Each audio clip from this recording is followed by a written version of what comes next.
سورة البقرة ركوع نمبر 14. أعوذ بالله من الشيطان الرجيم.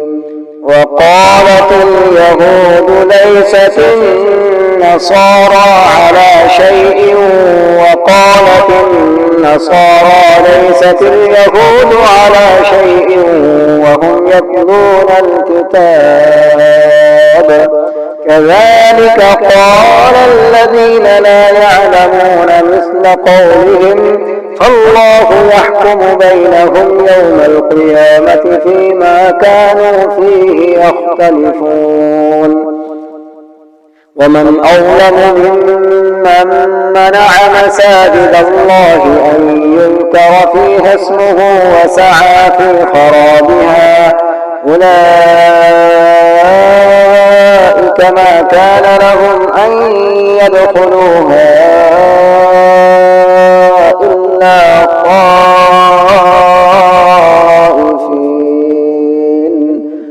لهم في الدنيا خزي ولهم في الآخرة عذاب عظيم.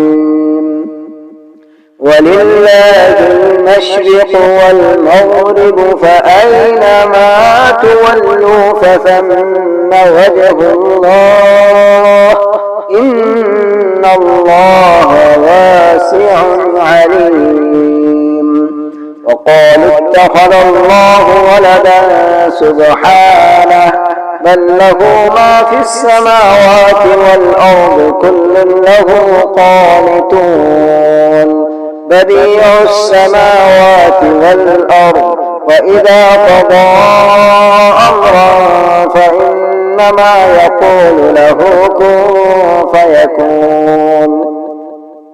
وقال الذين لا يعلمون لولا يكلمنا الله أو تأتينا آية كذلك قال الذين من قبلهم مثل قولهم تشابهت قلوبهم قد بينا الآيات لقوم يوقنون.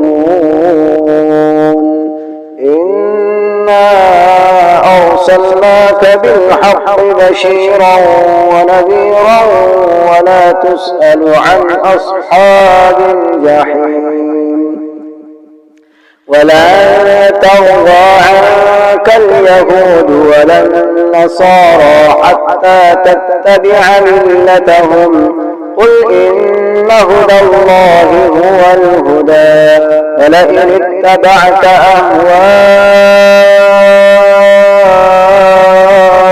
أهواءهم بعد الذي جاءك من العلم ما لك من الله من ولي ولا نصير. الذين آتيناهم الكتاب يتلونه حق تلاوته أولئك يؤمنون به ومن يكفر به فأولئك هم الخاسرون.